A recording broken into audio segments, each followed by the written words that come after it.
Hi everybody, welcome into the Wolfman Gardening Channel. Today we have got to plant our peppers. We've got to plant our peppers out because they are starting to look a little bit like this here. And this is what you don't want in the pot.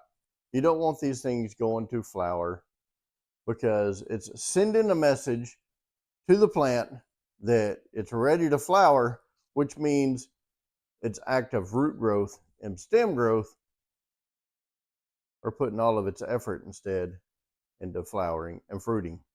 So when we go to do these, we're going to take and we're going to pull these flowers off. And we've got a couple of little buds right up here at the top, and we're going to pull those off too. That way we can get it to actually grow its foliage before and its roots before we start worrying about flowering and fruiting. All right, now if you go to the store and you're going to buy your transplants and you come across two identical poblanos, okay, would you choose this poblano or this poblano? A lot of people will choose this one because they look at it and they see that flower growing right here. This flower right there. I don't know if you can see it. See the flower? Or the one that doesn't have any buds. A lot of people are going to choose this one thinking, hey, this one's already, well, at least we know it's about to start putting off peppers. But in all actuality, this one here is putting off because it's already pretty much stopped its root growth or minimized its root growth and its stem growth. So it's already trying to put off its fruit. Compared to this one here, you can see that the roots are still actively growing out of the bottom. This right here, if you transplant this one now, it's still going to try to get its root growth going and its stem growth.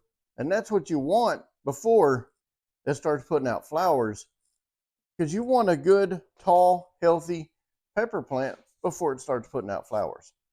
So if you have a choice between one that's already flowering or one that's not, go with the one that's not. So it doesn't mean this one will not grow. It just means you have a better chance with this one than you would this one. If all you have and all you have a choice for is ones that have flowers on them, all you got to do is pull the flower, dispose of it, pull the buds, and then transplant it like that. And then when you pull this out of the root stem out here, you can see that this one has got active root growth. Just pull and agitate these roots out a little bit. Give them a head start to start spreading out, and you should do just fine. Let's talk a little bit about when we go to plant these peppers. Let's give them a head start on the root development, and we're going to use a 5-5-5 mixture. And when I'm talking that, you see it right here, 5-5-5. Let's show you what else we're going to put in there with it. We're going to use this one here, and if you'll notice, it's 0-10-0. So we've got 5-5-5, which is the nitrogen, the phosphorus, and the potassium. And you'll see this one here has 0 nitrogen and 0 potassium. It's all phosphorus. The NPK is the nitrogen, which the nitrogen is utilized in the growth of your stems, your foliage, your leaf, your leafy greens, and all that stuff used a lot of nitrogen to grow their leaves, their stems, and stuff like that. Most of their foliage. That's what the nitrogen is. Now the phosphorus is for root development and also flowering and some of the fruiting, but mostly for a good stout root development. That's where you want that middle number to be a little bit higher in the beginning. And if you'll note, I'll put a link up here on our potatoes that we planted. We put this high phosphorus content in because potatoes are a root crop. So we want more of the nutrients to be used in the root system. And the last number on that NPK is, the K stands for potassium. Now potassium is used for the overall health of the plant. In other words, the potassium is used for strengthening the immune system of the plant. It helps as far as rooting off pests and stuff like that. It also helps in part of the photosynthesis of the plant. And as everybody knows, plants use the photosynthesis. That's why we're going to use these two, and it'll give us a NPK of 5, 15, 5. So anyway, just going to break that down. I'll show you how we're going to do it once we get into the garden. It's always best to mix about maybe 1 tablespoon or so of this slow release fertilizer.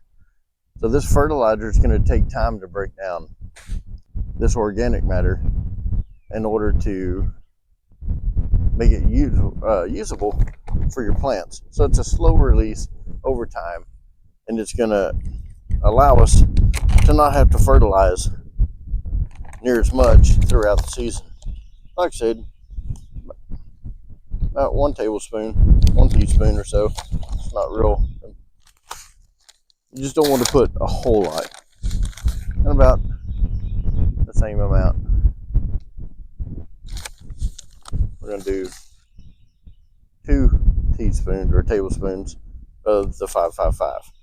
And what we're going to do is we're just going to mix that in there at the bottom a little bit, just like so. And then we're going to put our plant inside there. Okay, now we're going to plant this little bell pepper here.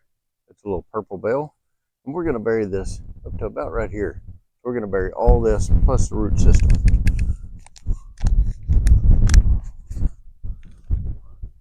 You can see it's got a fairly good root system. Spread them roots a little bit at the bottom, give them a little bit of room to grow.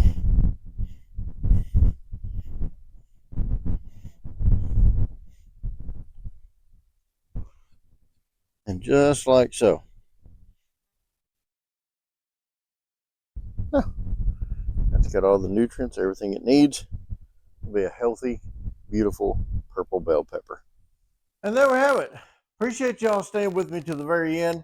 Like, leave your comments down at the bottom, share this video, think about subscribing to the channel, and hit that bell notification, and we'll let you know every time we put out another video. I do apologize for the wind. Hopefully, the next time we won't have near as much wind to deal with. Until next time, keep it growing.